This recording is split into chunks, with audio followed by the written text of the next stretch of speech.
There we go. I'm not muted anymore. Hello, magandang araw. My magandang cannibal mermaid VTuber. I'm trying to go back to like my old format of yapping about Philippine folklore every Saturday, which I kind of forgot to do last year. So I feel like every time someone goes like, "Hey, that's Magandara. She's really good about Philippine folklore," I'm like, I haven't done shit about that specialty and like special interest in like a whole last year. We're gonna change that in 2026. New year, new me. People usually ask me for stories about monsters, Philippine monsters, of which there are a lot of fuck ton. You can have like the world's deadliest Pokemon game in this country. But my knowledge of God's super fucking lacking. So this is me reviewing gods of different areas, different religions in the Philippines, and dragging people into it because why not? So, we're gonna talk about the Tagalog gods for the people who are not into the Philippines. The Tagalog region is somewhere around here in the middle of this 7,100 island archipelago. These belief systems usually spread around Bulacan, Manila, Rizal, Cavite, Laguna, Batangas, Mindoro, Marinduque. Okay, apparently Camarines, but like the Bicol people, they have their own set of religious beliefs and monsters and gods. What else can I tell about the Tagalog gods? So the people of the Tagalog region, they traveled a lot, okay? Most Filipinos will probably know how to speak the Tagalog language because for a certain period of time, it was the national language of the Philippines. And what else? What else about the Tagalogs? When the Spaniards invaded the Philippines, they made Manila the capital city, and ever since then, a lot of the trade has and like development has been centered around this region. The Cebuanos will have their own opinion about this. The Davaoenos will have their own opinion about this. The Ilocanos probably have their own opinion about this. But like Manila was the center of the country for a long ass time. And also like the people of the Tagalog, there's a huge ass river that like goes through this area around here. A fuck ton of lakes around this area. So they do travel by boat. Way before trains were a thing and public transportation was a thing, so they did manage to like spread their religion. They share a bit with the Kapampangans in the central Luzon region. There's a bit of a crossover. There's a bit of a our gods are fighting your gods, but our gods are better thing that's happening there. And the weird thing about Tagalog myths is most of it was collated by the Spanish. When the Spanish came in, they were like, "Ooh, these Filipinos, they have their own belief system. We're gonna write about it." So there's a lot that got lost in translation, and there's a lot that got heavily Catholicized. Like in some folklore, you will read the name Bathala, or the name of the supreme god, and the rest of the folklore will have Saint Peter, Saint James, Saint Paul, and the Catholic apostles, Lucifer, like Lucifer from the fucking Bible, and they're just there hanging with Bathala. Because I think at some point they just replaced the myths when, oh, Bathala is a stand-in for God.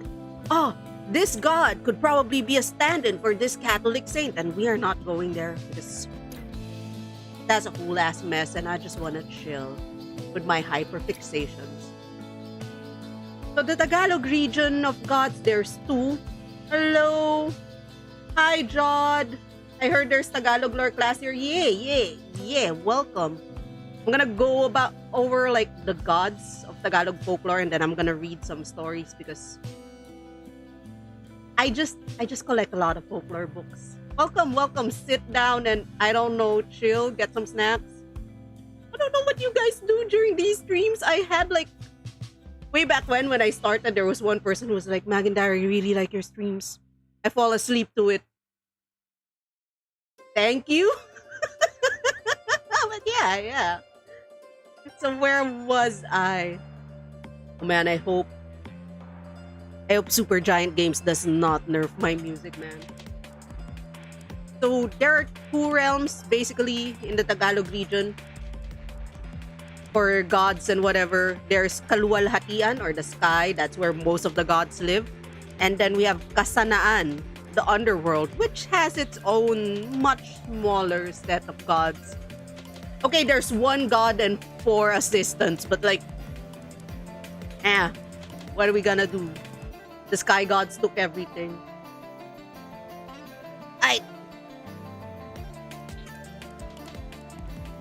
Photos. Gods. How do I introduce? It has been 2 years since I last did this. Okay, it has been 1 year since I last did this. So, the Tagalog people, main branch of gods, there's like 3 generations of them. You barely know anything about them. But, first god we have is Bathala. He's the creator. Also known as Bathala, may kapal lumilikha, Aba, Anatala. He controls natural disasters, thunder, lightning, flood, fire, quakes. If he orders something, the other gods are like, yes, Bathala, we're gonna do that thing. He's the caretaker of nature and Earth's creatures. He made everything. He's the creator, basically. We Filipinos, we have this concept of bahala na, which loosely translates to Bathala will provide or God will provide. If the Catholics, like, if we go for it by the Catholic way, it's, oh, God will provide, don't worry. But eventually it evolved into something bitter. Like, you strive for something, you strive hard for something, you work hard for something, you're barely getting to your goal, you get frustrated, you go, bahala na. You're like, fine, let the gods do this, I don't care anymore, bahala na. It comes from the word Bathala, or the god, the creator god. We like this word. We're like, bahala na. We'll be fine. Bahala na. A lot of the folklore about Bathala, yeah, that's where it came from. I don't know where I picked this up. I think it was an elementary school teacher taught us this. I don't remember her name. It's been so long. A lot of like Bathala folklore has been incorporated into Catholic teachings by the Spanish. Like stated earlier, some of the folklore will have Bathala and Lucifer, Bathala and Saint Paul. It's like they just find replaced. I don't know. They took the other gods and then they replaced it with saints in some of the folklore, or they're like, Bathala's just a stand-in for God, right? So sometimes you will find weird folklore of Bathala chilling with the Bible people. Next, we have this guy. We have Amanicable. Formerly the god of hunters, now more known as the ill-tempered god of the sea. There are many gods of the sea. We have a lot of ocean gods. We have a lot of farming gods. And that's because those were our main jobs back then in pre-colonial Philippines. You either farm or you hunt. Or you set sail into the ocean and do a bit of piracy with the Chinese. Look, the Chinese did have records of Filipino pirates. It's good ass shit. I will research it one day. I will fall into that rabbit hole one day. So why is Amanicable, the god of the sea, so mean? Because he was once a pure boy who fell in love with Maganda, the first woman ever made by Bathala. So, weird family dynamics right there, but okay, so he fell in love with Maganda. Maganda was like, nah, I have a husband. I have malakas. I have strong. Maganda is beautiful. Malakas is strong. Our first man and the first woman in Tagalog mythology is malakas or strong, and maganda or beautiful. He fell in love with Maganda. Maganda was like, I have a husband. I'm so sorry. Ever since then, Amanicable is like, okay, you know what? Fuck humans. You broke my heart. All humans must suffer now. So he takes revenge by drowning mortals and destroying their boats. He's just angry, okay? He's angry. He can be appeased. He can be appeased. Cute thing about Amanicable is there is some folklore about him where he's like he is so much nicer to animals than he is with people. Like there's a folklore about what there's a kind of fish who's like, please, Amanicable, the bigger fish keep eating us, help us. And he took pity on them and he was like, okay, fine, I'll give you guys armor. Are you happy now? And the fishes are like, yes, Amanicable, thank you. And then there's also the legend of the seahorse where like there were two horses that were being hunted by dogs and they were like, please, sea god, help us, we're so tired, we keep getting hunted. And Amanicable was like, you know what, you guys are precious, you can live under the sea, you are seahorses now, chining. And you know, Amanicable, generally a nice guy to animals. Don't be human though, that would absolutely suck if you were a human and you went next to Amanicable. Third god, we have Idianale. She is the goddess of labor and good deeds. She's also the goddess of animal husbandry. So anything that has to do with agriculture started with her. There will be other gods of agriculture. There will be more gods of agriculture in the earth, but the main one is Idianale. She is married to Dumangan, who is the god of harvest, mostly worshipped by the people from Zambales. Way back when. There is a lot of like crossover with the Tagalog, Zambales, and Pampanga myths that I did not go into much this time. Okay, this is where we go gender fucky wucky because gender is a construct and the Spaniards might have mistranslated a few things.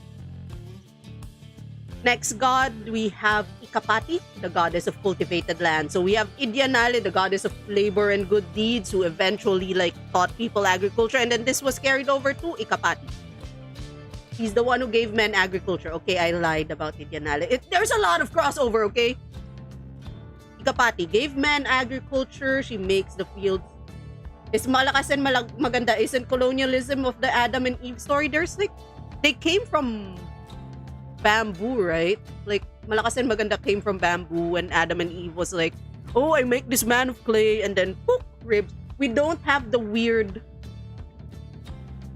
don't have that weird a woman is inferior to man because she was made from a god's rib, from man's rib part of the folklore. You know who else came from bamboo? What? Rocky. Who else came from Kaguya Hime? Oh shit, you're right. Okay, we're going to add that to notes. Research. Is there a crossover between Kaguya Hime and Philippine folklore? Because there are some, right? There's a lot of similarities about in Philippine folklore and Japanese folklore. I still have this prevailing theory that the kitsune and the tikbalang are the same creature. If I go into this now, I will fall into a rabbit hole. So let's just take note of that. And then I will fall into that rabbit hole after this story time. Yippee! So where were we? Okay, Ikapati. Goddess of fertile fields, goddess of healthy flocks, married to Mapulon. And then there's this other god named Lakapati. I'm gonna zoom in, but the difference in their names, I guess you can zoom in and pause. I put the baybayin of how their names were spelled in like Tagalog script. The difference of their name is like one symbol that can easily be smudged and read the same way, basically. So Lakapati is the hermaphroditic god of fertility. They receive sacrifices for healthy children. There's a lot of crossover between the god of fertility and the god of fertile fields. So there's a theory that Lakapati and Ikapati and Lakapati are the same god. Basically, they're the same person. Allegedly, medieval Japanese to pre-colonial Filipino. So let me tell you something about the bamboo. And they're like, oh shit, we found people in the bamboo in the Philippines. They're like, yeah, we came from bamboo. Don't worry about it. We're bamboo people here. So yeah, Radagon is Marika. I did not finish. I did not finish Elden Ring. So like the art that I used here, belongings, this art of Ikapati. This photo shoot of Ikapati was a part of a photo shoot that promotes queer representation in Philippine folklore. It's a good ass photo, by the way. I wish I had info about it more. There's articles about it. It's called B/Longings. I think this was also, I'm not entirely sure. Okay, let's not. And then finally, Ikapati or Lakapati, or both of them, they could be the same god, they could be different gods, and Mapulon just happens to be a very, very lucky man, is married. He married Ikapati or Lakapati. They're the same person. They can be the same person. And he's the god of the seasons. He's the god of the You know, when I first read God of the Season, I'm like, what seasons? What the fuck? We live in the Philippines. We're like, oh my god, Google, something fell. Google help. What seasons? We have 2 seasons. We are in the tropics. It's wet season and dry season. Those are 2 fucking seasons right there. So I guess it's more apt to say he's the god of the changing weather, or like the seasons of like, oh, it's time to plant. Oh, it's time to harvest. Oh, this is the season when we have like more animals to hunt. Oh, this is the season where we should be saving our resources. It's not winter, spring, summer, fall. It's more, periods of time. That's Mapulon. Fitting that he married the fertility goddess. Okay, the longer we stay here, I will fall into another rabbit hole, and we don't want that. Yuppie. I mean, we don't want that right now. I will fall into it later. Second generation of gods. Bathala. Remember Bathala? Big god of creation. He fell in love with a mortal woman. We don't know the name of that woman. Let's fall into all the rabbit holes. I have a notebook right here of like rabbit holes that I will fall into after this stream. Ikapati, Lakapati. One of them. Okay, so like Bathala, big god, big creation god, fell in love with a mortal woman. That mortal woman gave birth to 3 beautiful goddesses and then died. And then she kinda died because you gave birth to 3 goddesses. The 3 goddesses are the goddess of the moon, the goddess of the morning and evening star, and the goddess of dawn. So that's Mayari for the moon, Hanan, goddess of dawn, and then Tala, goddess of the stars, which Tala is also the Filipino word for star. First, let's go to Mayari. She is like the most popular one. There's at least 2 VTubers that I know that are named Mayari. There could be more. Mayari is the goddess of the moon. She's also the goddess of combat. She's also the goddess of war. She's the goddess of hunt. She's the goddess of the revolution, night, beauty, strength. Kanya na lahat, okay. Kanya na lahat. She got a lot. She is known as the most beautiful in Bathala's court. But in the Kapampangan folklore, Mayari, the moon, lost an eye in a fight with Apolaki, the sun. And that's why the moon has a fainter light than the sun, because they fought and then she lost an eye. That was her brightness. She's still extremely pretty. That was not a nerf. That was just the thing that like made her more pretty, I guess. Next we have Hanan, the goddess of dawn. The first prayer of the day, which happens in the break of dawn, goes to her, Bathala, and once again, Apolaki, god of the sun. She gets offerings during the cycles, changes of cycles. So, like when someone gets born, you offer to Hanan. When someone dies, you make an offering to Hanan. Planting season starts, offering to Hanan. Harvesting season starts, offering to Hanan.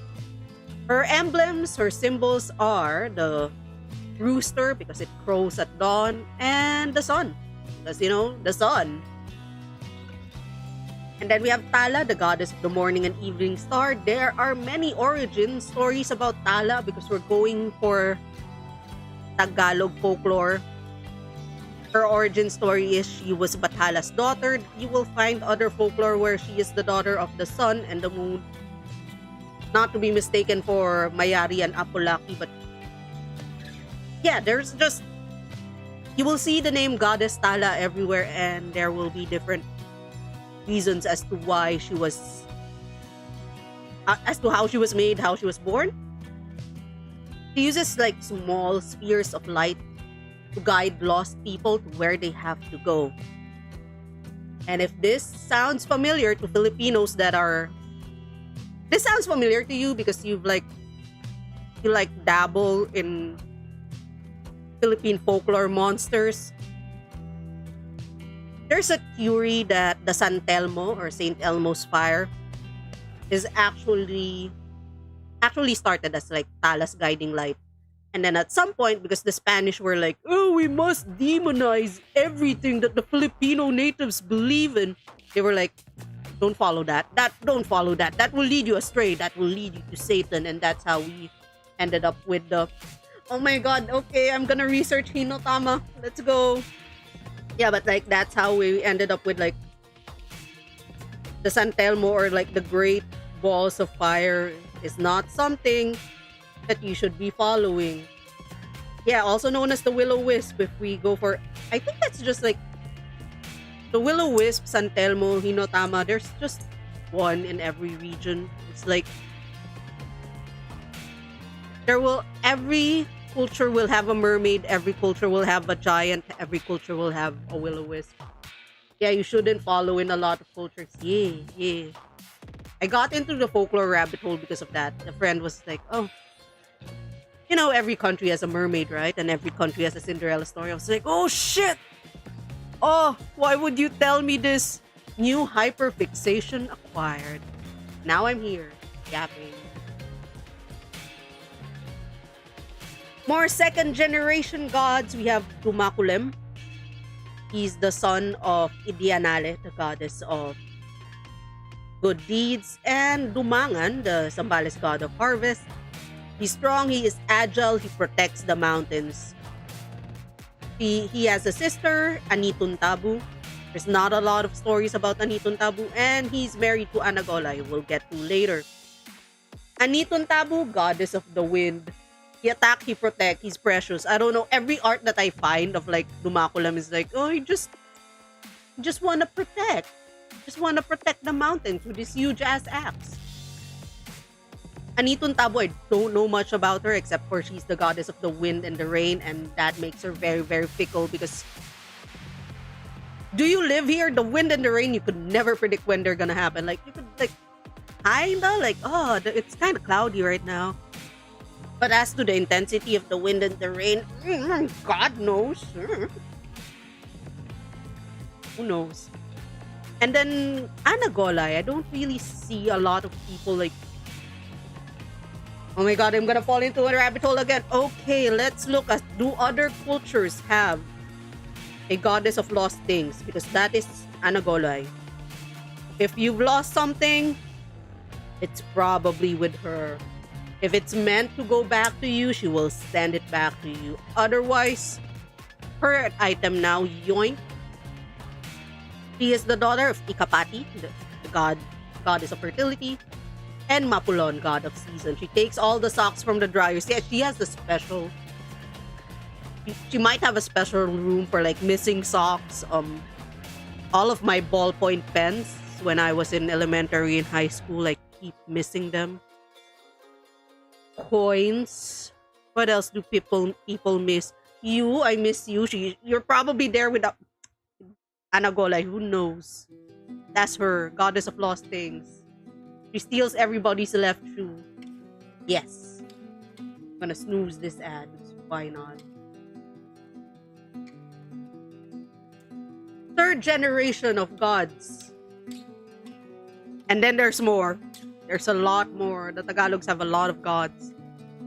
We have Apolaki, son of Anagolay, goddess of lost things, and Dumakulem, who is the god of... Dumakulem, the mountain god. There we go. He is the god of the sun. He is also the patron of warriors.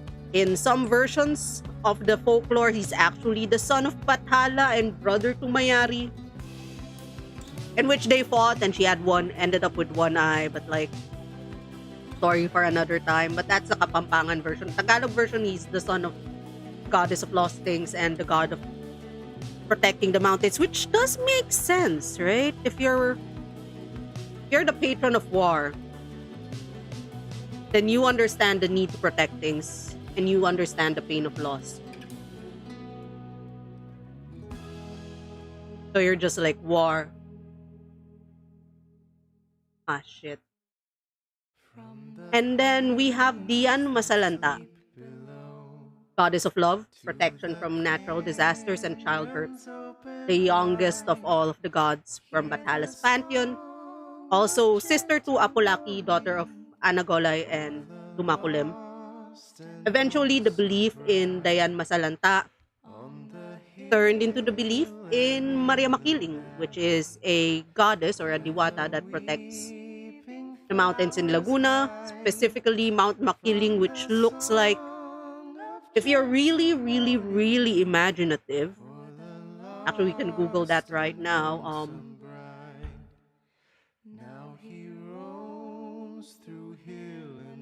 If you're super imaginative, that looks like a woman lying down. I keep forgetting which part is supposed to be her head.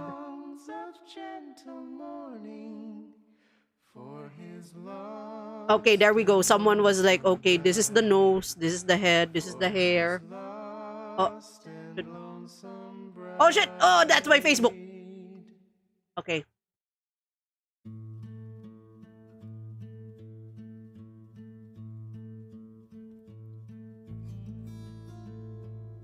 Can I just go chat, believe me, with Mount Makiling? Okay, I'm just gonna go copy image. Here. Okay, so Mount Makiling. People believe, oh no, don't go there. That's the hair, that's the face, that's her boobs, that's her... Why does she have 4 bosoms in this photo? What? Will you dox yourself? I almost did. And then that's her legs. They say the Mount Makiling looks like a woman. I did not know that link would open to Facebook. Hehe. So yeah, Dian Masalanta eventually became the belief for Mount Makiling. There's a Kapampangan tale where Dian Masalanta, and if you're drunk enough, anything will look like Jennifer Lawrence. That's true, actually. If you're drunk enough, shit. Okay, there was this old folklore. There's this folklore in which Dian Masalanta, goddess of the Tagalog region, went to war with Apong Suko or Apong Sinukuan, god from the Kapampangan region. And they had a war, and that war ended with the two of them getting married. And the weird thing about this is, Apong Sinukuan shares his name with what eventually became the goddess or the diwata protecting the Sinukuan Mountains, which is Maria Sinukuan. So, this is my not so crack ship of Maria Makiling, famous diwata of the Makiling area, being married to Maria Sinukuan, famous goddess of the Kapampangan region. And they are gay, Your Honor. They're gay. This is my crack ship, Your Honor. I will write a whole ass thesis. There's a whole ass TikTok video of me just yapping about this rabbit hole of making the goddesses kiss. Maybe I should make another video on like not kissing goddesses, just the Marias in general. There's a lot to be said about the Maria goddesses of the Philippines. Doomed Yuri. No, they love each other. They love each other, Your Honor. There are other gods that aren't like related to the family. We have Amansinaya, goddess of the ocean, patron of fishermen. So we have Amanicable earlier, right? Amanicable, the angry one. And then we have Amansinaya, the nice one. She kind of has this weird rivalry with Bathala. She's like, "Oh, the ocean's mine. I'm clearly more powerful." And Batala's like, "Huh, earth and the skies are mine. I'm clearly more powerful." There's a theory that she was originally a man because her name translates to father of the first catch. We don't know that. Father could be gender neutral. She fought with Bathala. There's a folklore where she fought with Bathala, and then that fight led to rocks like growing from the ground, and that's how the Philippines was made. We have Haik, or Saik. He's also a god of the sea, but he's the one that protects people from natural disasters that happen in the sea. So like tempest, storms, Haik will protect you from that. So once again, we have Amanicable, the sea god who will drown you. We have Amansinaya, the sea god who will feed you fish. And then the sea goddess will feed you fish. And then we have Saik, the god who will protect you from natural disasters. We have Lakambakod. He is the god of growing crops. Again, there's a lot of gods related to agriculture because we did a lot of agriculture before. We have Lakambini, which the modern usage of the word Lakambini is beautiful maiden, pure maiden. A pure and beautiful virgin girl. Oh, but Lakambini was actually originally the god of food and festivity that people would worship when they look for a spouse, a husband, a wife, whatever. And then we have Linga, a god invoked by the sick. I've never actually came across Linga before, so I got this from Aswang Project. Aswang Project is made by I believe, I forgot the nationality of the Aswang Project head, but he is not Filipino. He's just very, very interested in Philippine folklore, and his website is like one of the more trustworthy ones when it comes to Philippine folklore. And right now, he hasn't written anything new on his website since like around 2024. What his company does do is they republish old books about Philippine folklore. So I am saving up $110 to buy a 10-book set of a fucking scholar. Let's go. I hope I remember to save up for that because fountain pens have ruined my life. And wait, there's more. There's more gods. Oh, website. Okay, I will reply it there. There we go. I'll reply it in chat. Don't worry. Yeah.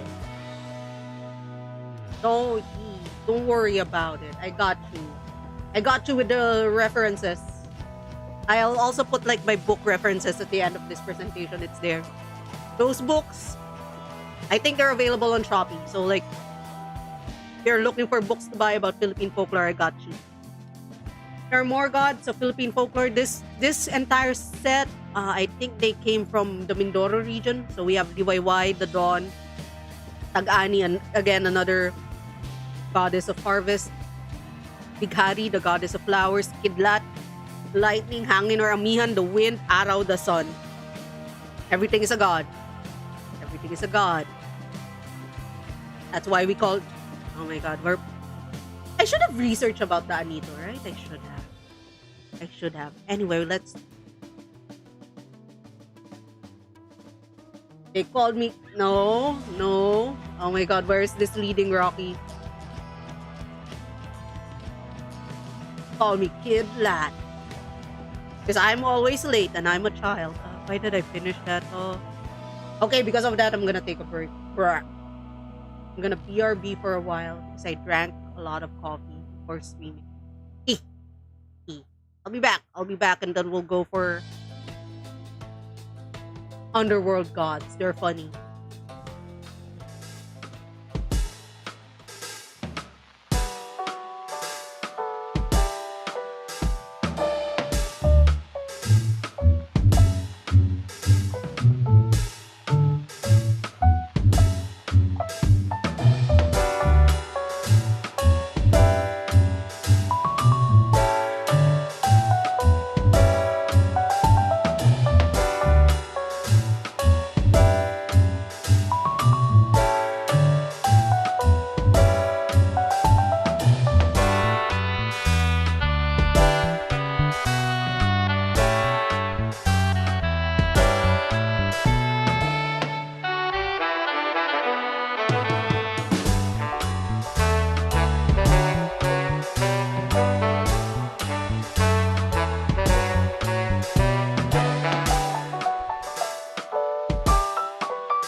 Right overlay, right overlay. There we go.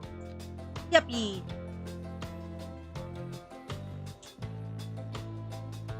I forgot where I was because in that brief moment I fell into a rabbit hole. Okay, wait. Things that I would research because of this thing. Are Ikapati and Lakapati one person? How many countries have people have like folklore about people coming from bamboo? Hello, Frankie. Hi. How you doing? I just went through like the main gods of like. Look at them. Look at all them gods. There's a lot. Don't worry, we'll get to them once we get to like storytelling. But yeah. Welcome. How you doing? I'm checking my notes because in the middle of like talking about this, I found a lot of stuff that I want to research. So I want to research like how many countries have like men and women just coming from bamboo. Hello, hi chat, hi coffee shop people. It's me. Like, comment, and subscribe. Magindara VT on Twitch, YouTube, and TikTok. Are Lakapati and Ikapati the same person? Do we have a non-binary god of fertility? Hinotama, San Telmo, Will-O-Wisp, how similar are they? Do other countries have a goddess of lost things, or is that just a Filipino thing? There we go. There! Those are the rabbit holes that I will fall into after the stream. Let's go to underworld gods, CP. So there are two realms of the Philippine underworld. You have Maka and Kasanaan. Maka is the afterlife for good people. It's a village of eternal peace and happiness. And then we have Kasanaan, afterlife for those who deserve punishment, a village of eternal torture, grief, and affliction. Basically, heaven and hell. That's it. We have one main god for this region. It's called Sitan. But that's also hella complicated. Because Sitan, right? His name, very, very similar, and is also known as Satan, Shaitan. The belief on this of Satan, Shaitan, Sitan crosses borders. They could be the same guy across all cultures. But Sitan in particular for the Tagalog pantheon, he is the god who oversees the underworld. But like Hades, he can also just be like the underworld in general. He could be the realm itself. He could also be many demons and not just one guy. He's weird like that. But yeah, for the context of this, hi Kenny, welcome. We're talking about the weird god of the underworld. Welcome. Come in. I'm introducing the gods of Philippine folklore. Don't worry, I'll share the presentation. I'll share the PowerPoint. Yeah, Sitan, god of the underworld. Could also be the god, the underworld himself. Could also be Satan or Shaitan. Could also be many demons and not just one guy. Bottom line is, Shaitan, Satan, Sitan, he is assisted by 4 mortal agents. And when I say mortal agents, I don't mean that they can die. I mean, they probably can. But then what is that to the underlings of the god of death? I think they just have like cheats. They just survive. They just have auto spawn on. I think they're more known as mortal agents because they do disguise themselves into mortals to spread chaos and destruction across the land. There are 4 of them. Let's go for it. There's the Manggagaway, Manisilat, Mangkukulam, and Kukloban. So like in order, we. The Manggagaway is considered like they're the most evil. And their realm, the thing that they control, is spreading diseases amongst people. because these are gods from pre-colonial history, and if we know anything about pre-colonial and slash medieval times, you get a tooth infection, you're fucked, you're dead. We didn't have good medicine back then, okay? A lot of things could kill us, diseases most of all. She's usually depicted with a necklace of skulls and a belt made out of hands and feet. Her weapon of choice is her magic wand or staff. And like I said earlier, these four mortal agents will disguise themselves as humans to seek to, be evil. I'm gonna destroy your lives, humans. And Manggagawa usually disguises herself as a healer. She will go from town to town, trying to heal people, but actually she's spreading diseases. And now, if she hates you, if she particularly hates you, this is why I am a healer main in a lot of video games and TTRPGs. I only play one TTRPG. In a lot of games that I play, I usually play as a healer. And it's because of this concept that Manggagawa represents. You're not exactly healing people, you're prolonging their death and suffering. And she can do that by getting a snake that's infused with her essence or is a part of her, and then she wraps it around the waist of that dying person, and then that dying person, he's not gonna die just yet. But he's gonna feel like he's about to die. He's just gonna suffer throughout all of the period while that snake is there, and then when it's removed, he dies.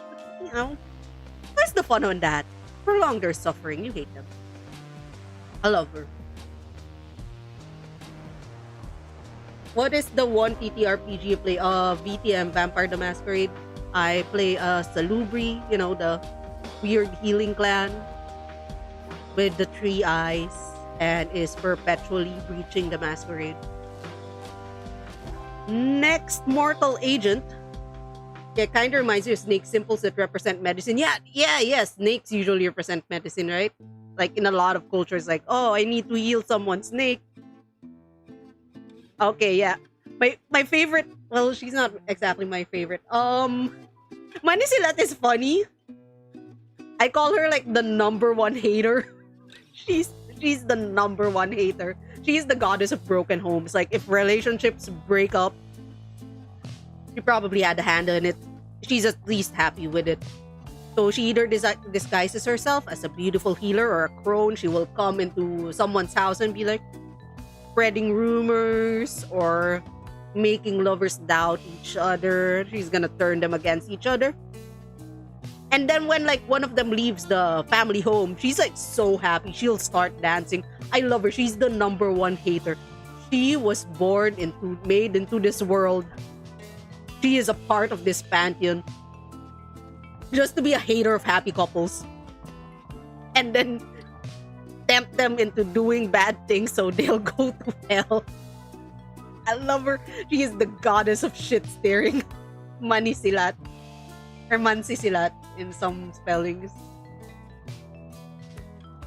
And then we have Mangkukulam. He is a VTubers yan. Oh my god, Manisilat, patron goddess of VTubers. Let's go. Patron goddess of drama tubers. Manisilat. You have Mangkukulam, god of, well, he controls fire. Antithesis of Aphrodite. Let's go.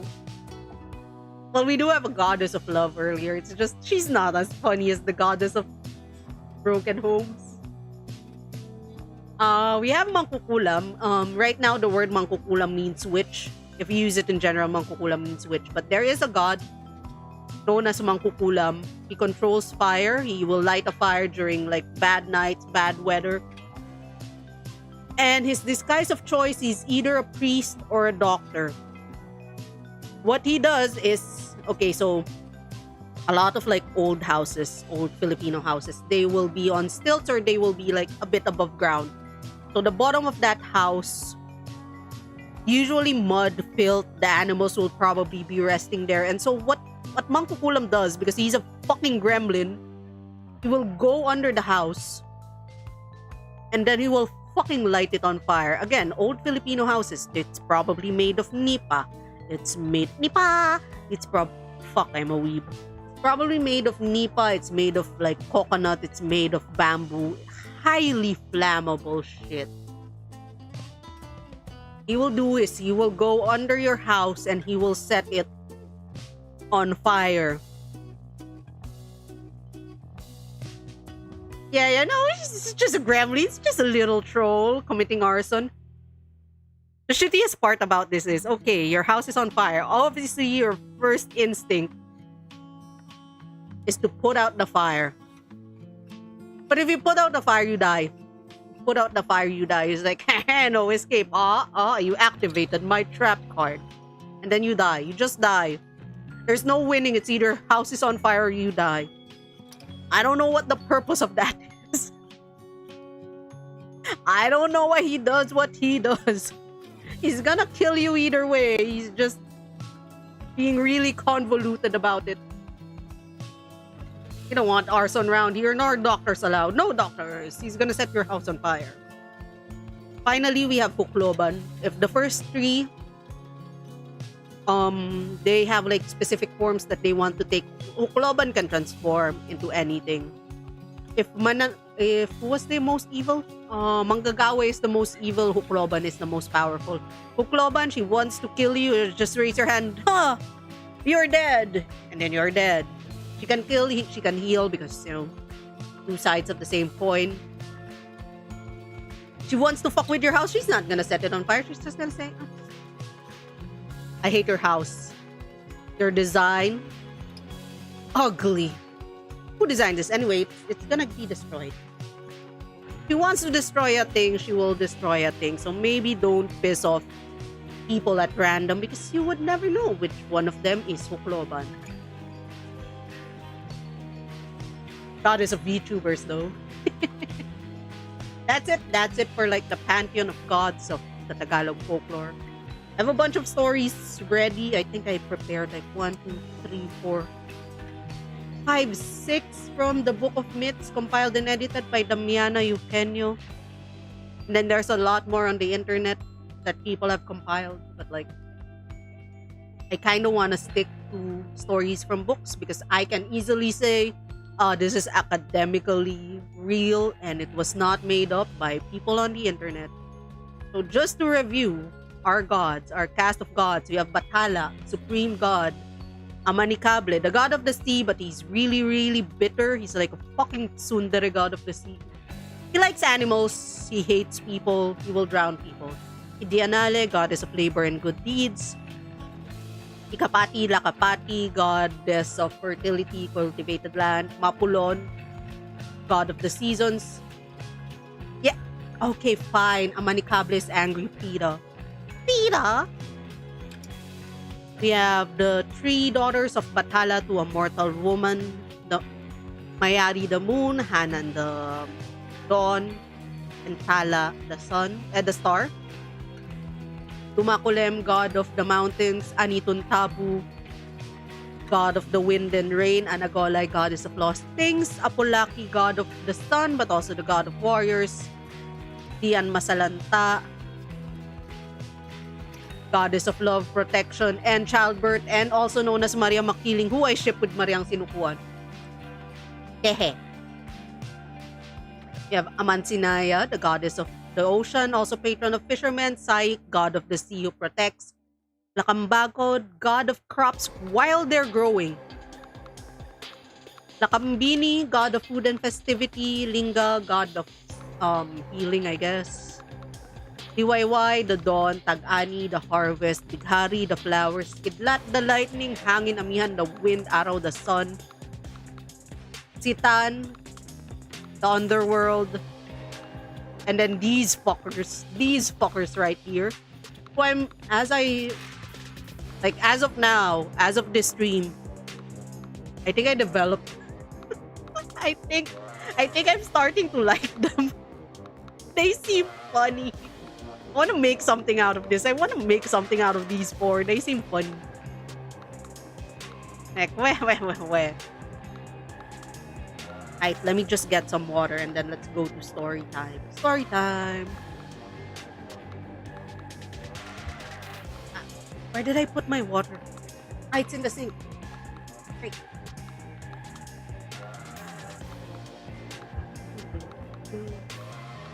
Hee I burn your house.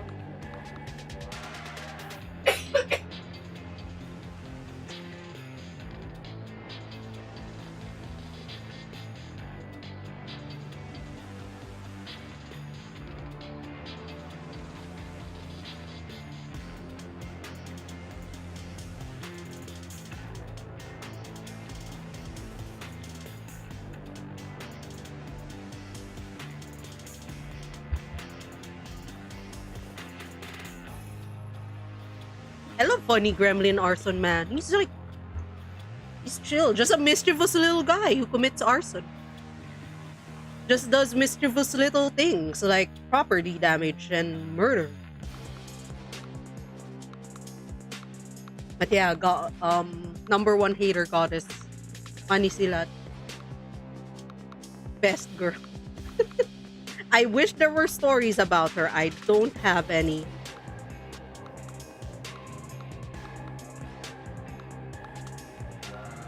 Oh god. Okay. Hold on, let me in real time fix this fucking PowerPoint.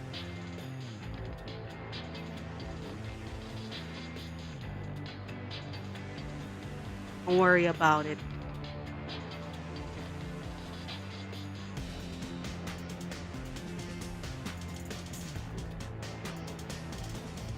I'm gonna like type the titles of the stories right here. They're all from the myths, a part of the Philippine folk literature series compiled and edited by Dr. Damiana L. Eugenio. She is a scholar from, if I remember correctly, she's from UP, University of the Philippines. She also studied in Mount Holyoke College in Massachusetts. Did I pronounce that place right? And a PhD from the University of California in Los Angeles. She collected a lot of folktales and like they're all published in big books, but what she did not do is edit, which is great because these folklore are like, these are like raw, probably the rawest that we have of as far as like collected works, as far as like interviewing people and then writing shit down. Problem is, some of these folklore did not age well. And so when we get into weird shit, I will just be weird shit. Like with this, the creation story according to Tagalog. When the world first began, there was no land, but only the sky and the sea. And between them was a kite. That's a kind of bird. I'm just gonna call it a hawk. A bird. One day, the bird, which has nowhere to alight, grew tired of flying about, so she stirred up the sea until it threw its waters against the sky. The bird was a fucking shit stirrer. It pissed off the sea, and then the sky got mad, and like, in order to restrain the sea, showered upon it many islands until it could no longer rise. But then they started fighting. This is also known as the fight between Amansinaya and Bathala. A bird was like, shit, I have nowhere to rest. I'm gonna piss off Amansinaya. Amansinaya got mad, started like making the waves move a lot. Bathala was like, hey, you can't do that. You can't do that. I know no one's living there, but like, don't do that. And then he threw rocks at Amansinaya, and that's how islands were made. So the bird was like, oh shit, sweet, islands. So the sky, also known as Bathala, ordered the bird to rest on one of the islands to build her nest and to leave the sea and the sky alone. Leave us be. Oh my god, stop making us fight. Okay, so the bird did it. The bird went to the island, and while this was happening, the wind that comes from the earth, from the land, and the wind that comes from the sea, because there's a fuck ton kinds of winds. Anyway, these two winds are like the gods or the spirits of these two winds. They got married, they had a child, that their child was the bamboo. The wind spoke, and then a bamboo grew from the ground. And so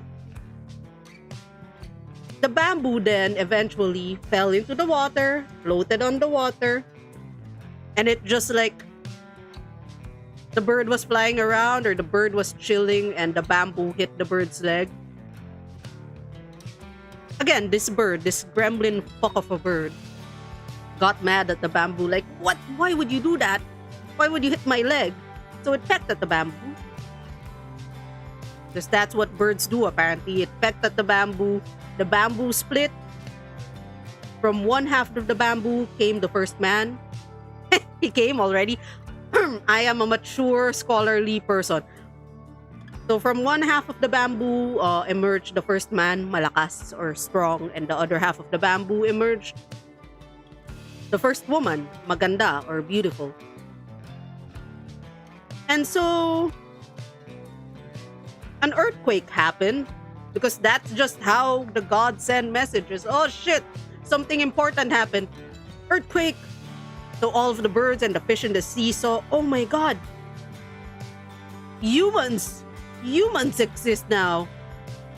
And they were like, okay, new people, why men be defined by being strong? I don't know, I don't make the old myths.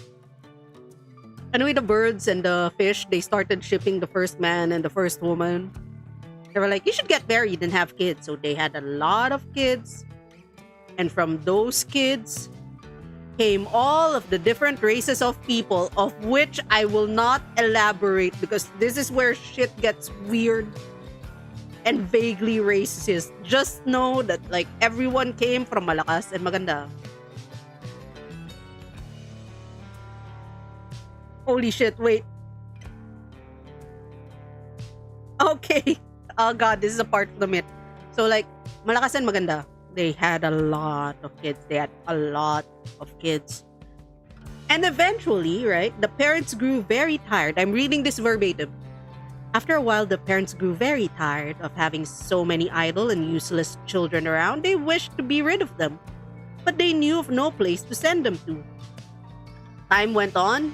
Family planning and condoms do not exist. There was no TV and no distractions. Time went on and the children became so numerous that the parents enjoyed no peace.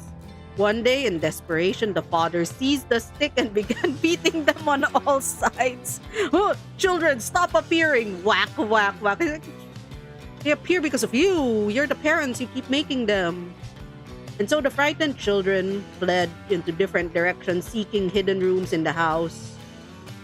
Some concealed themselves in walls, some ran outside, others hid in a fireplace, several fled to sea. Now, what happened was, those who fled to sea and those who, left the house, they became foreigners. They became the non-Filipinos. And the ones that hid in the walls, they became like the slave caste, and the ones that ran outside became the freeman caste. And the less I say about this part of the story, the better, because some shit did not age well.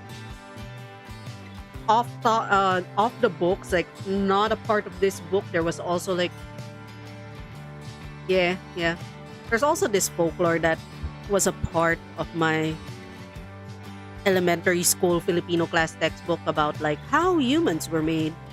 It basically starts with, oh, Bathala was very bored and he decided, I'm gonna mold people out of clay.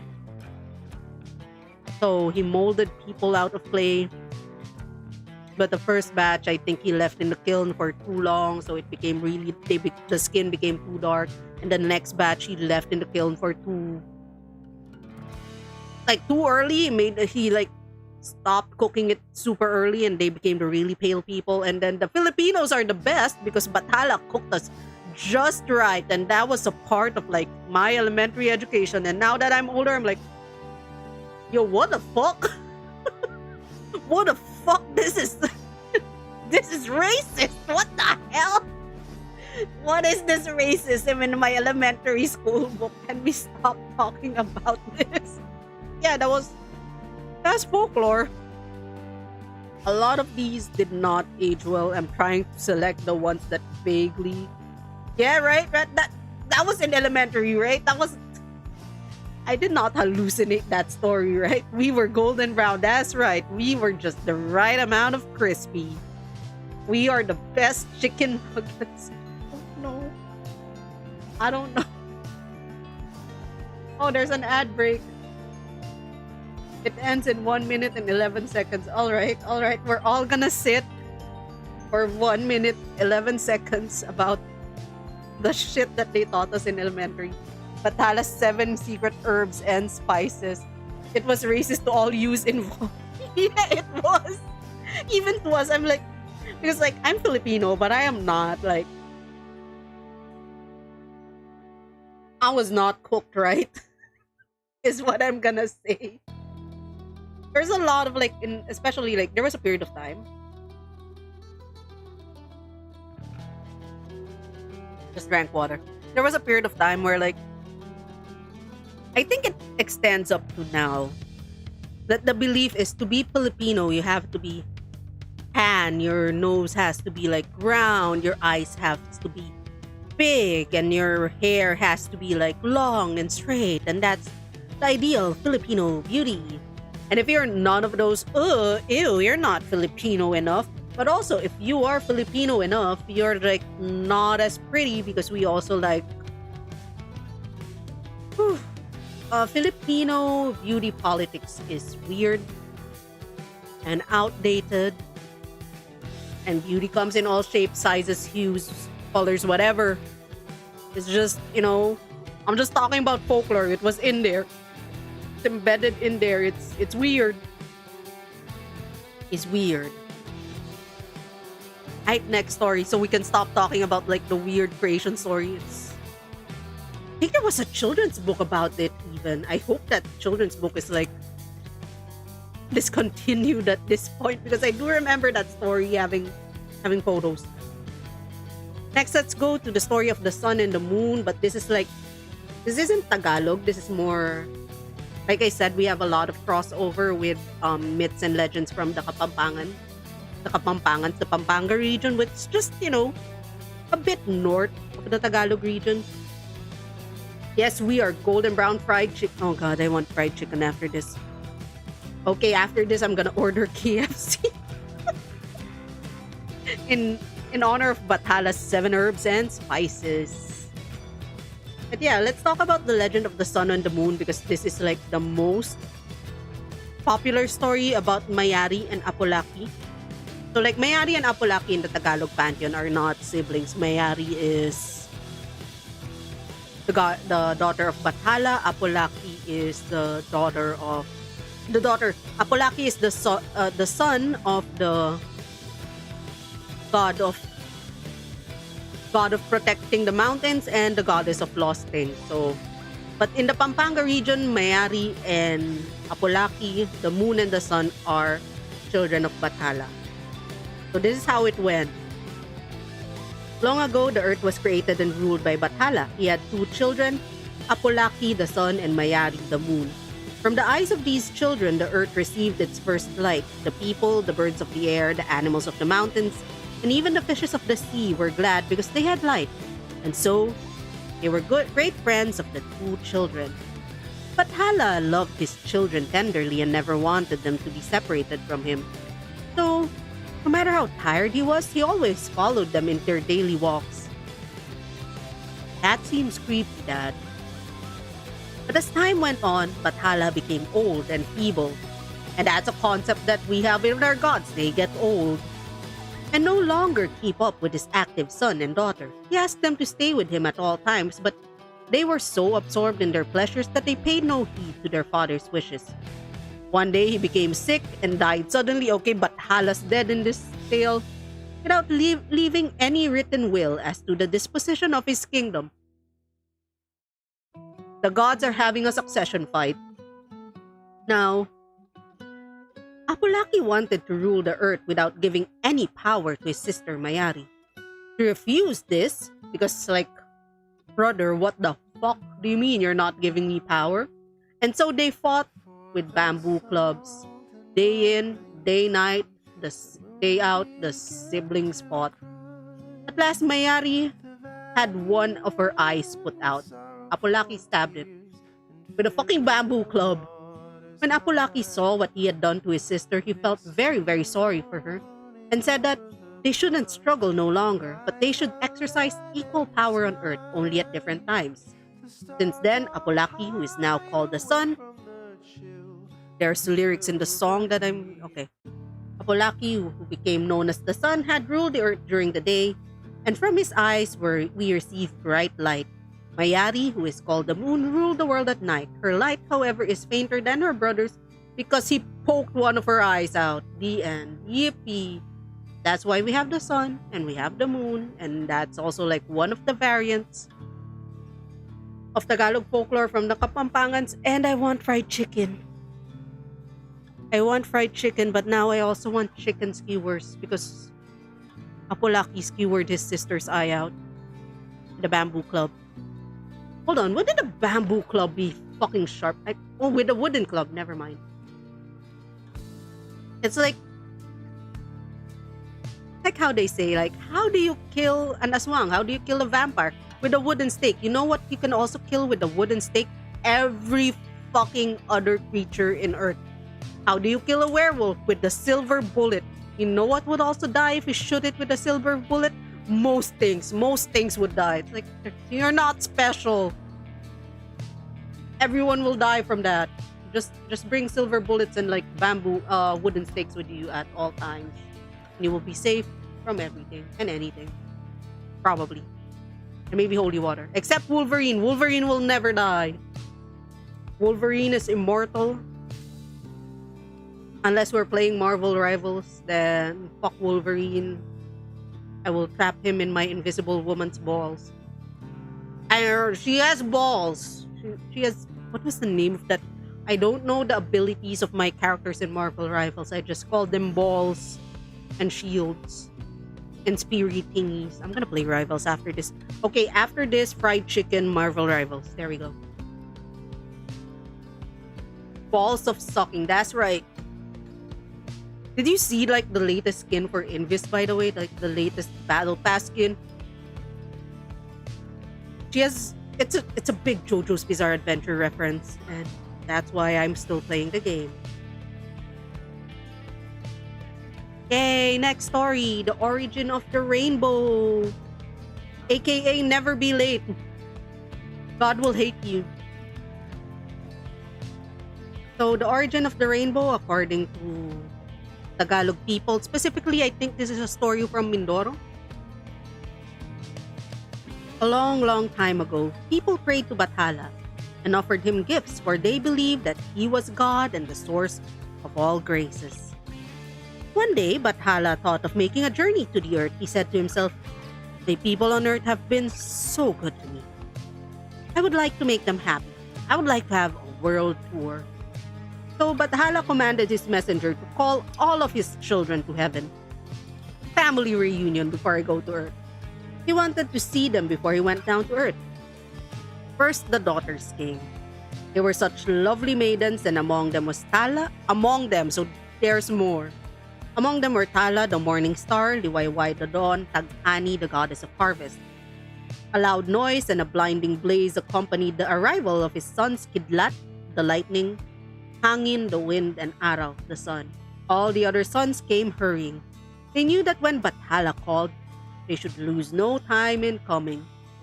This is such a Filipino fucking thing. It's like, our parents are here. Everyone drop everything. Go to the parents. You have a life? Nah. No life. Only filial piety. Now, Bathala's children were all seated, looking at one empty seat on the table. Bathala said, "Bighari's not here again. Did na my messenger not tell her about this meeting?" "Panginoon, I was looking for Bighari, but she was nowhere to be found," said the messenger, who looked very, very tired. "Perhaps she's among the flowers in some distant land on earth," someone whispered. The others exchanged glances, for they knew that Bighari, the goddess of flowers, loved to play among the flowers in the garden. Apparently, that's how you get to become the goddess or god of things. Oh, I really like this thing. I'm the goddess of this thing now. I am now the goddess of wasting time on cozy farming sims. That's me. That's me now. I declare it. But Hala was very angry at this. This will not do, he said. How many times has she been late? I will not allow tardiness among my children. If Bighari prefers to be with her children, she can stay with them forever. How dare she not abandon her children? I guess. And so God was like, oh, my daughter did not abandon her children for me. How could she? I'm gonna get a glass of water.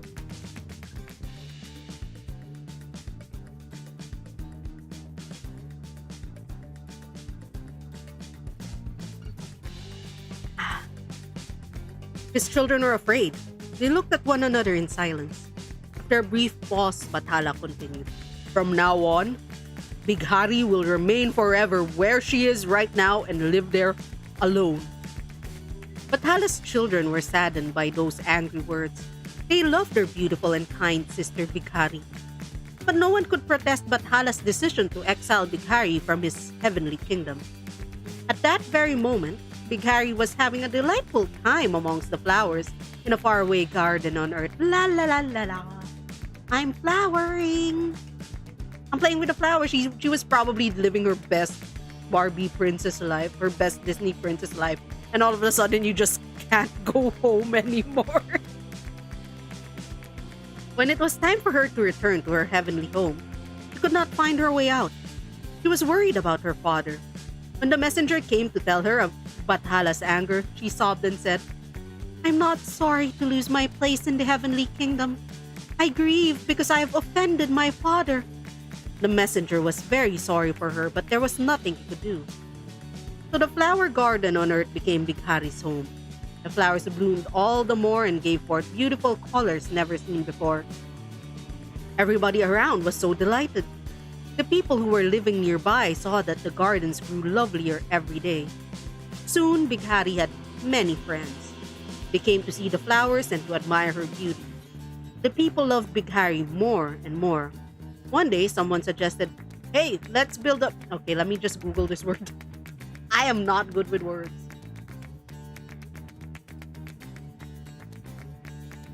Okay. It is a bower. Hey, let's build this bower in Bighari's garden so that she can see the beautiful flowers even from afar. So the people built a bower, which is like, that arch where you put flowers on. It was high and it arched over the entire garden. Soon, the arch was decked all over with blossoms of red, yellow, pink, orange, blue, and white, which are the colors of the rainbow, alright? Thereafter, whenever the goddess of flowers goes on a journey, we can see the lovely, many-colored arch in the sky, the rainbow. Because apparently her dad still let her home. That's a plot for another day. And now I'm going to add to things to research or like brain rot.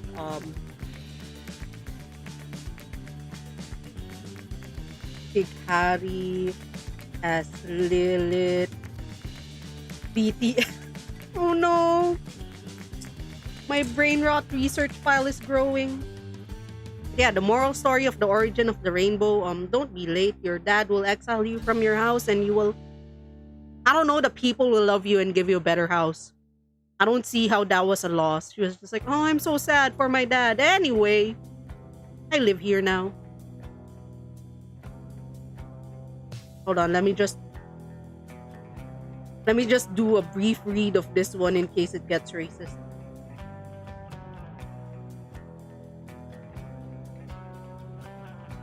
Okay, it didn't get racist. Let's go.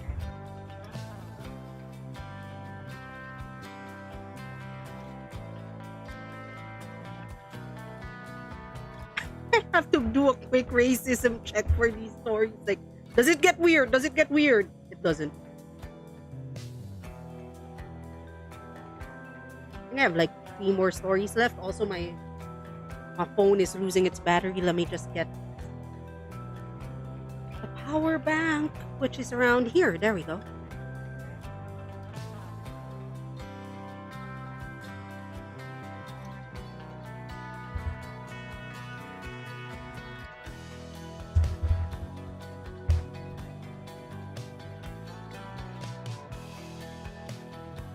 Okay, so let's go for the first coconut tree.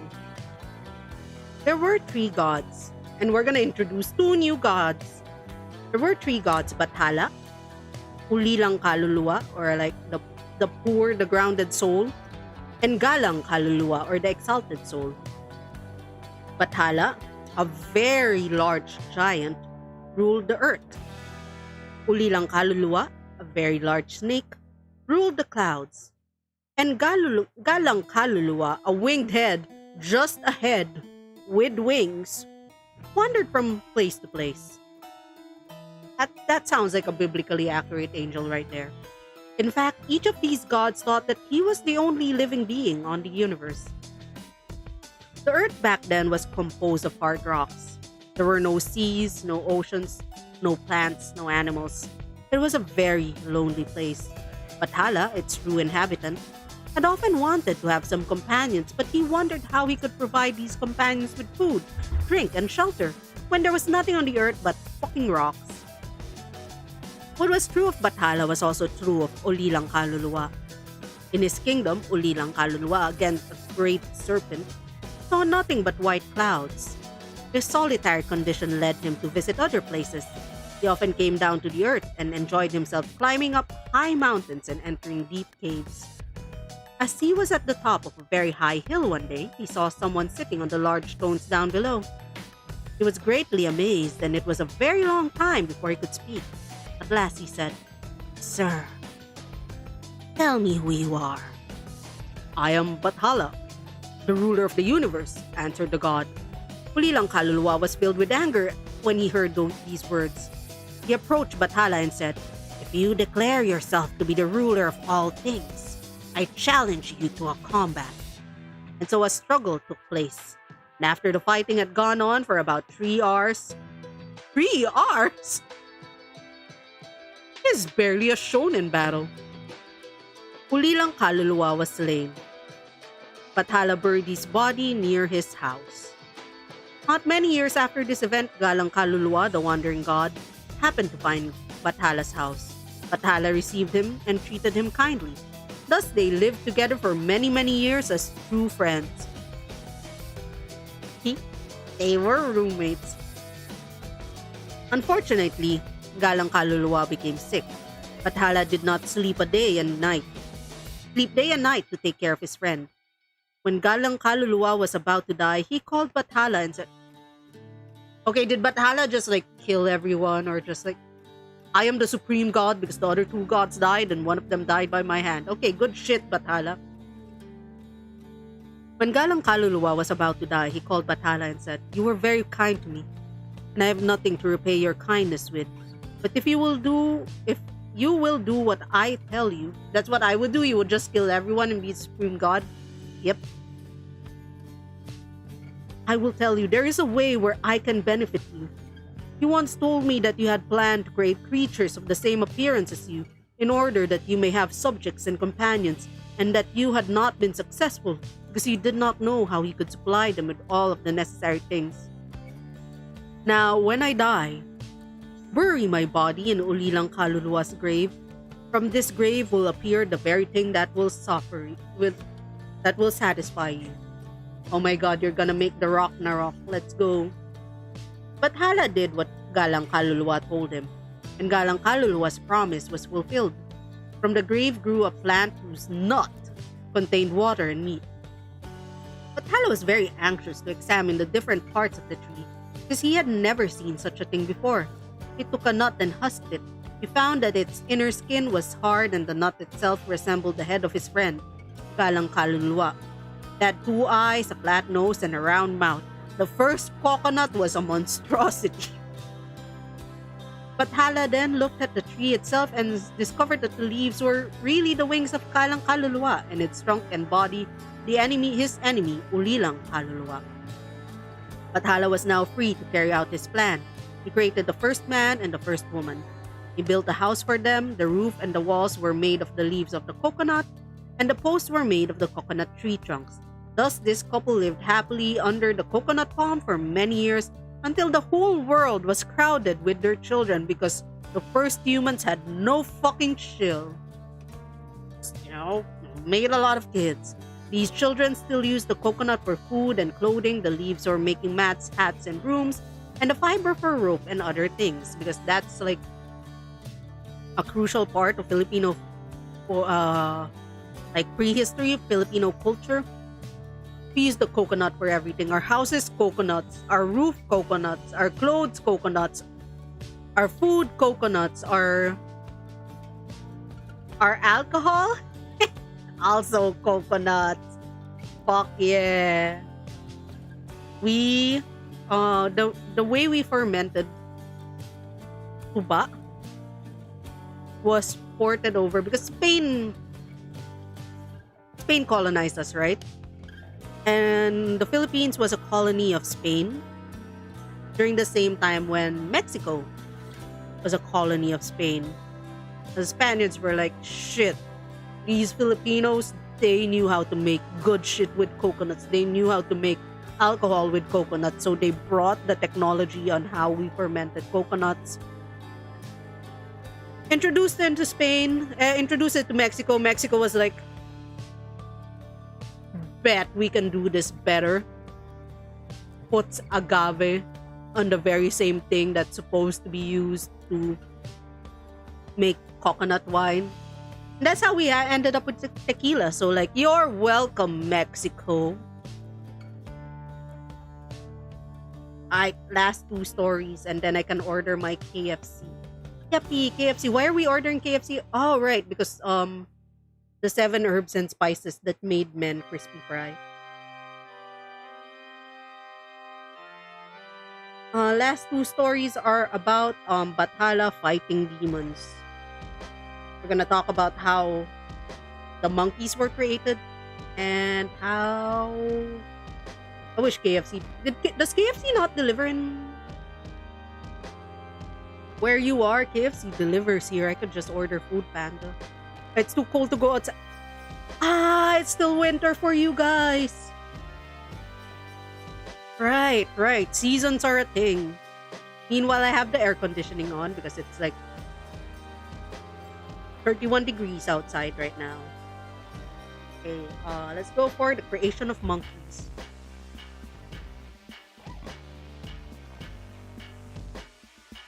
Monkey. When I step outside, my nose. What? I will never survive in a place with snow. The temperature goes below 24 degrees Celsius and I just freeze. Imagine snow. Like one of my friends earlier said that he's in North America. He said like, oh, the trees, they are like exploding where I am. Like, what the fuck do you mean the trees are exploding? What the fuck do you mean? Apparently you just freeze and explode. That's a thing that happens to you guys. Winter is scary. I want to stay in the heat for as long as I can. The creation of monkeys. This is one of the folklore where they just like added Catholic creatures. They just added like Catholic characters into the folklore. So one day, Bathala came down to the world with Lucifer. From the Bible, Lucifer, who was Bathala's assistant.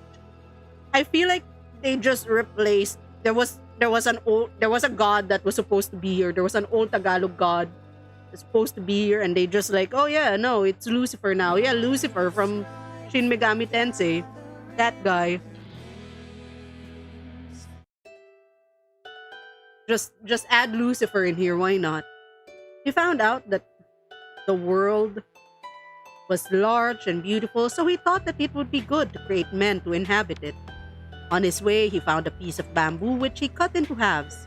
Holding each half in his hand, he said, I want this half to be a man, this half to be a woman, and I want them to be a couple, because of course you want your... But Hal is just playing The Sims, you know? Like, oh, I make this one, I make that one, I'm gonna make them woo-hoo. Because I'm bored. His wish was fulfilled, and from this couple descended many children. When these children grew very numerous, they began to quarrel all the time. Once the father had become very impatient. He took a piece of stick and beat them. The children were frightened Some of them went to. It got racist. Okay, just know that the father beat his children, the children ran off, and then the children went to places and came back different races. Okay, I'm not gonna elaborate. No one is made from a rib. But also maybe the first man should stop beating his children. Another day, Bathala with Lucifer came down to the world to visit the inhabitants to see how they were getting along. Bathala and Lucifer passed through the forest and the woods and found that there's no one there. So Bathala stopped, took some lumps of clay and molded them into birds. He handled them, threw them into the air. We learned to fly. Threw them into the air and said, "Be birds, fly into the air and perch on the trees."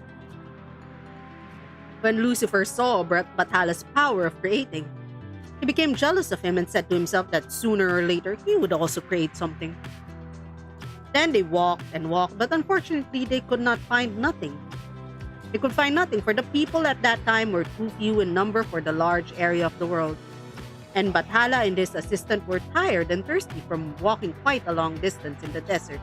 Bathala stopped, molded some lumps of sand into the form of men and women, set them in the ground and said, "I want you to be men and women and be inhabitants of this hot region." You could just do that. Oh, I'm lonely. I make more man and woman. Not like overpopulation is gonna be a problem eventually. When Lucifer saw this, his jealousy rose up, and he said to Bathala, "I don't see any reason why I can't create things like those you have created." So he took some lumps of sand, molded them into the form of men. But he was excited and confused, and he was a little silly, and instead of setting them on the ground, he held them, threw them in the air, and said, "I want you to be men." Thank you, Kenny. But as he had not the same powers Bathala had, instead of becoming men, they became monkeys. So what are monkeys? They were made the same way Bathala made man and birds. Man plus bird equals monkey.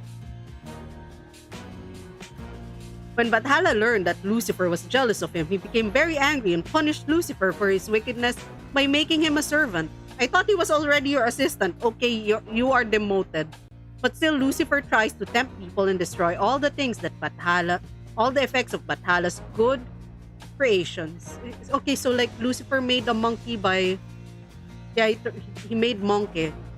He shaped a man, he threw it in the sky like, "You're a man now." But like men were not made to fly, so they became monkeys. And that's how monkeys were made. Yippee! It also got weirdly racist in the middle. I skipped that part. We're not gonna talk about why people are look a certain way. Oh. By the way, like the creation myth when I say like the creation myths are like did not age well and have some weird racism in it. If monkey evil, why cute? To tempt you into doing evil things, into giving them your food. Yeah, when I say that like some of the creation myths are racist, I don't mean to just a particular race or a particular group of people. I mean it's racist to everyone. And so we're just, if you think, oh, it's just racist to this group of people, nah, everyone got hit by that. And I'm not gonna talk about it on stream. You can find it in the book, The Myths, by Filipino Folklore Literature, compiled and edited by Damiana Eugenio. There's just a lot of weird fantasy theories about why people have certain skin colors. They sound like your uncle's jokes. Except it's folklore. Okay, finally, the origin of rice. We're gonna talk about another one of Bathala's enemies. Since the creation of the world, Atasip, new character Atasip, might have been found replaced with Lucifer in the earlier tale, had become the sole enemy of Bathala. The desire to gain the favor of the people and to be considered as their god had become the greatest problem which bothered Atasip. He was a demon of great intellect and power. Through great effort, there came a time when many people were being won over to Atasip's side and were neglecting their duty to Bathala. Atasip was encouraged by this victory and he even began to make war against his enemies. The bold and daring deeds of the demon were looked upon by Bathala as a usurpation of his power. However, this great god was a rigorous observer of justice and he didn't want to condemn his people instantly. Bathala gave them sufficient time to repent their sins and fulfill their duty towards him. Meanwhile, he showed signs that he didn't like the actions of his people. In spite of these, the people continued to worship Atasip. Bathala's pity was almost exhausted and he adopted severe measures to punish his subjects. We're gonna go to like Old Testament punishment time. Bathala killed all the animals and the fruits of the earth, and so the people had nothing to eat. They asked Atasip to give them fruits and meat, and the demon complied with the demand, gave the people their wish. However, the food that was given was useless because it would neither appease the hunger of the people nor give them strength. This event showed that the poor-minded people, the power of their old god, and the uselessness of their new deity. They repented their sin with all their hearts. They even begged Bathala's pardon, and all that needed to happen was for them to almost starve to death. Thanks, Bathala, you great and loving god. The great god who loved his people very much could not allow to see them dying of hunger, so he sent Lakambini, or Lakambui, the lesser god, to tell their sufferers to cultivate the soil. The people obeyed this order of their god, but once they had tilled the land, they asked what to do with it. Lakambini appeared once more before the people, told them to take... Excuse me? Okay, I'm gonna read this. Seriously. We're serious. Lakambini appeared once more before the people and told them to take milk from the women's breasts and with it irrigate the cultivated soil. This was obeyed, and at the end of 5 days, to the surprise of all, an entirely new plant was seen growing in the fields.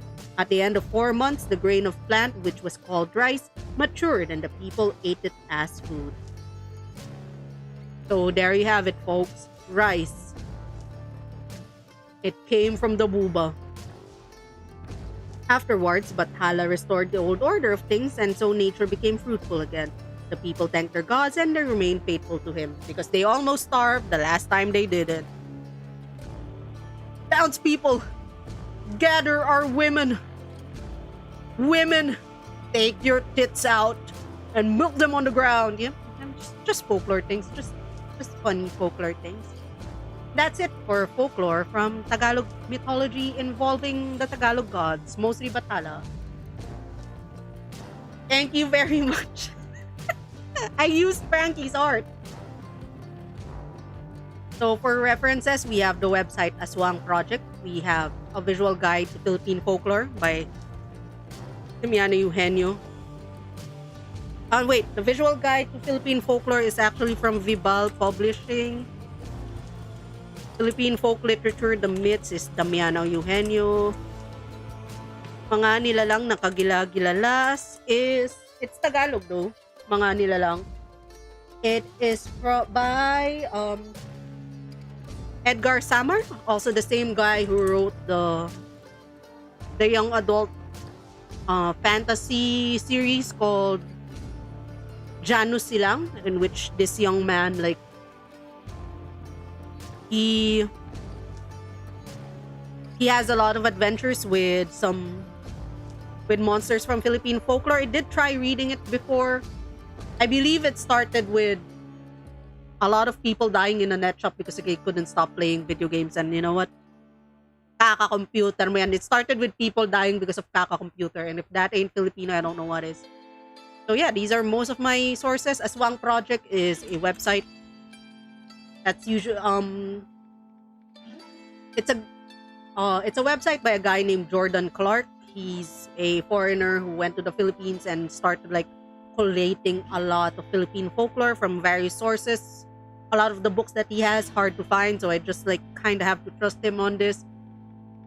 The website hasn't posted much in years, but they are working on publishing some hard to find Filipino books. Yeah, there we are. Thank you very much for watching. Thank you for joining me to the return of Ang pagbabalik ng Philippine Folklore 101. Hold on, let me change things. Yeah, I'm planning to like going back and doing this. This used to be a thing that I did like every month like when I started 2022. I'm just gonna find the schedule, but I want to go back to like talking about Philippine folklore. We're gonna start with gods because otherwise people will start looking for monsters. And while that is my favorite topic, Philippine monsters, I feel like I need more background on God. So I'm gonna start researching on God. Same format. We're gonna look next time. I plan on like gods from the Bicol region.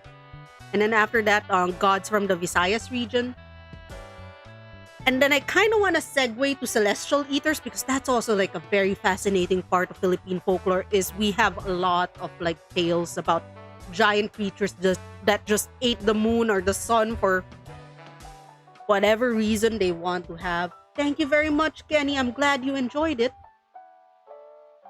I also want to look at tales from the Igorot people. Okay, there's a lot of tales that I want to research. I just want to fall into all of the rabbit holes of Philippine folklore and Philippine literature. Thank you for joining me. I'll see if I can do this again next month. Next month is also my stream anniversary. I don't know what I'm gonna do there. Let's look for someone to raid.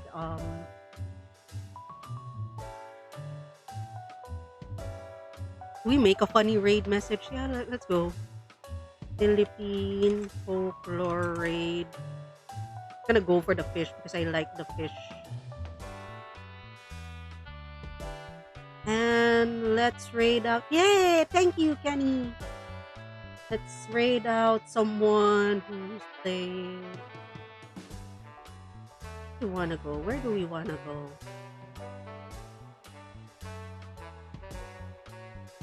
And everyone's playing the new Arknights now. Do I play the new Arknights? Do we play the new Arknights? Let's raid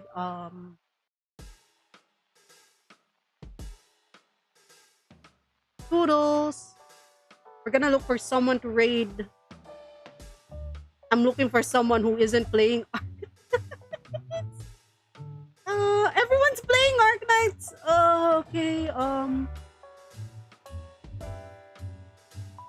okay, let's raid Cassirola. She's playing Hightail, which is also like probably I might try out Hightail just because it doesn't seem as bad as I cannot stand Minecraft for several reasons, but Hightail I can handle. Let's raid Cassirola. I'll see you next time. Maya muli. Paalam. Bye-bye. I'll post next week's schedule like tomorrow. Bye. Not today, ad. Not today. I'm not earning my 0.002 cents from Twitch. I don't earn much. It's honest work.